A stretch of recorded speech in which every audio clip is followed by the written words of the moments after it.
Handicapper Steve here, handicapping the racing from Wolverhampton Racecourse here on Monday. It is the 27th of January, 2025. Gonna look the seventh race, 7:30 from Wolverhampton.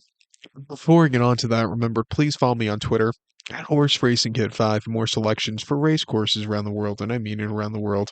Let's look at the seventh race, 7:30, which is the weekly 5 free bet with Bet UK handicap.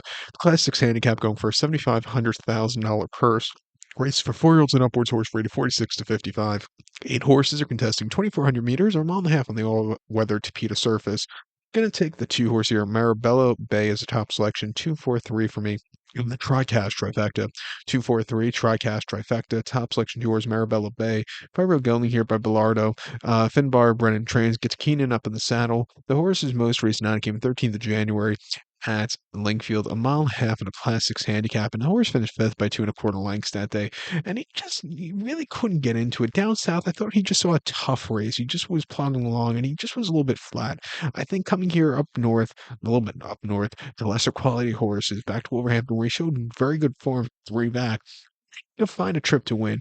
Last time out off the 7-month bench on the 12th of December locally here at Chelmsford, a model corner classics amateur handicap, finished fifth by 3 lengths, and he needed the race that day. He just never really got into it. I don't know if the model quarter is his preferred trip either.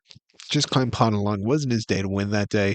And then prior to that, 1st of April, Wolverhampton, a mile and a half in a Class 5 handicap, finished fifth by 3 1/4 lengths. He yielded right before the wire, stepping up from Class 6 to a Class 5. I just thought you saw a little bit outclassed horse that day. But his most recent victor on the oval here at Wolverhampton, mile and a half, 19th of March in a Class 6 handicap. He won by a neck, and he had the shortest way around from the rail, quickened up nicely, and he ran terrifically that day. If he could run a race like that today, he could win. He gets a good post draw, third off the bench. I'm going to use him on the ticket. I think the 4 horse Rose Light for Rab Havlin can win also. He hasn't won in quite a few months. His last victory came in early 24. His most recent form on the polytrack on the Tapeta hasn't been bad at all. He's been improving. Last time out here in a Class 6 handicap, I just thought he needed some more ground that day and just some more trip. But he got around the race course well. Prior to that, over the mile and a half, right before Christmas, he finished 7 by 4 1/4 lengths, where he just had a bit of a weird trip that day, never getting through. But if he could show a race like he did on the 25th of October, I think he could win. Come back here with Havlin up. I'm going to give him a shot on the ticket. But to recap my selection for the 7:30, the 7th race from Wolverhampton, I'm going to take the 2 horse Marabella Bay. Give kudos to the 4 horse Rose Light, 243 TriCast Trifecta, 2-4 in the multi race. So select 12. Please follow me on Twitter at Horse Racing Kid 5. Good luck at